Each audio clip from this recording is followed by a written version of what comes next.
Nyt keskitytään, mitä näille olkapäille ja hartiaseudulle tehdään. Nyt on opeteltu se, miten keuhkot täytetään ilmalla.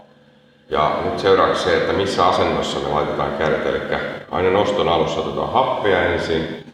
Sen jälkeen me vedetään hartiat taakse tonne alas. Ikään kuin, että vedetään lavat yhteen ja alas. Sillä lailla mä itse asiassa ajattelen, että mä vedän lapallut yhteen ja alas ja jännitän sinne taakse alas. Tämä sen vuoksi, että jos teillä olisi olkapäät tässä etupuolella näin, ja painonnostossa kun tehdään tempaus tai työntö, niin tässä lantion kohdalla tehdään tosi kova ponnistusvaihe, mikä johtaa siihen, että olkapäihinkin kohdistuu valtavat voimat. Ja jos teillä olisi olkapäät eteenpäin, niin se mahdollistaa sen, että se toimii ikään kuin jousina tämä teidän ylävartalo ja selkäranka. Se on hyvä demonstroida siitä, että jos te panette 2 sormia pystyyn, painatte kädellä sen päälle, niin se on aika jäykkä, pysyy pystyssä. Mutta jos te käännätte ne nivelet pikkusen tuolla eteenpäin ja painatte sen jälkeen, niin siitä tulee sellainen joustavampi. Eli silloin, jos teillä on hartiat edessä, niin se antaa sille mahdollisuuden, että se saattaa toimia iskuvaimentajana siinä ponnistusvaiheessa. Tämän vuoksi vedetään hartiat taakse ja alas. Silloin meidän hartialinja on samassa linjassa selkärangan kanssa, mikä tekee siitä koko linjasta paljon tukevamman ja vahvemman. Eli nyt yhdistetään se hapenotto ja tämä hartioiden taakse vienti. Eli ensin otetaan happea ja sitten vedetään hartiat taakse alas. Ja jännitetään siellä 5 sekuntia noin. Ja sitten rentoutetaan. Ja sama homma tehdään uudestaan. Eli happia, hartiat taakse ja alas.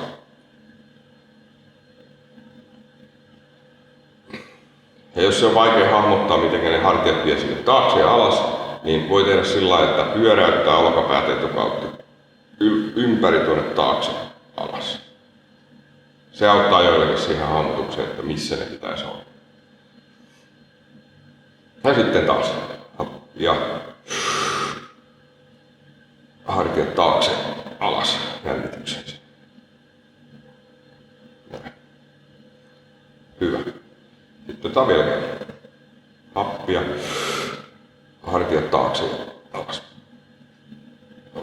Eli te voitte nyt ajatella, että teillä on hartiat taakse ja alas, niin noihin käsiin saa laittaa vaikka minkälaisen sangoon, hietaa tai soraa. Niin se on paljon helpompi pitää kuin se, että se roikkuu tuolla edessä. Hyvä. Toistetaan tätä harjoitusta ainakin 3 kertaa. Eli tehdään 5 happea, 5 kertaa otetaan ensin happi ja hartiat taakse alas. Sitä 5 kertaa.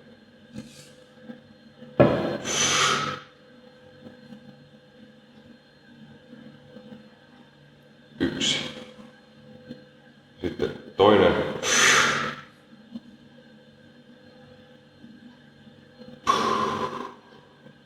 Sitten 3.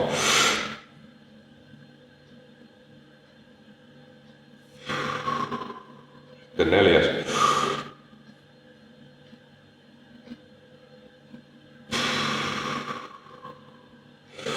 Ja 5. Noin. Yes.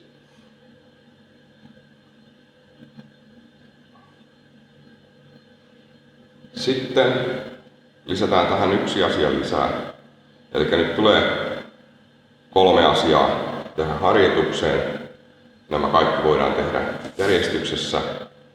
Eli nyt lisätään siihen se, että jännitetään tuo keskivartalo, eli vatsalihakset. Otetaan ensin happea, jonka jälkeen jännitetään hartiat taakse, alas ja samalla vatsakylki ja selkälihaksen jännityksiä. Tämä vatsakylki-selkälihasten jännittäminen lisää sitten tätä jäykkyyttä tänne alakroppaan, eli kun hapella saadaan tämä yläkroppa vähän jämäkämmäksi.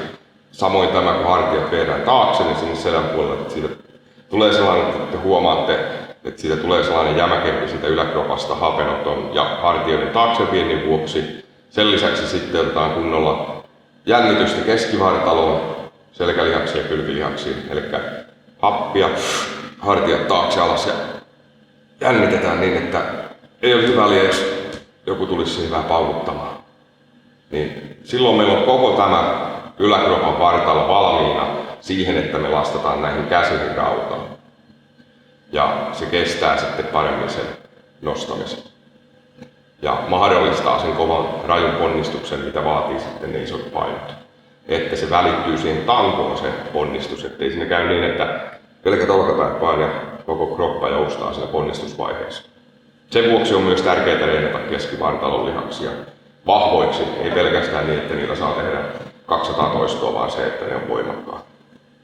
Niin silloin ne pystyy isoja rautoja tai suojaamaan tätä meidän kallisarvoista selkärankaa ja keskivartaloa niiltä suurilta painoilta, joiden pitää olla vahvat. Jes, sitten harjoitellaan happia, hartiat taakse, alas ja koko vartalon jännitys. Jes, ja sitten vielä uudestaan happia, hartiat taakse, alas ja koko kroppaa jännitys. Vatsa ja kylki ja selkälihakset. Ja sitten voidaan vielä keskittyä siihen, että se ei ole sellainen vatsalihanrutistus, vaan sellainen jäykistys tuonne alakropalla. Ja sitten happia, hartiat taakse, alas ja jännitys. No, hyvä.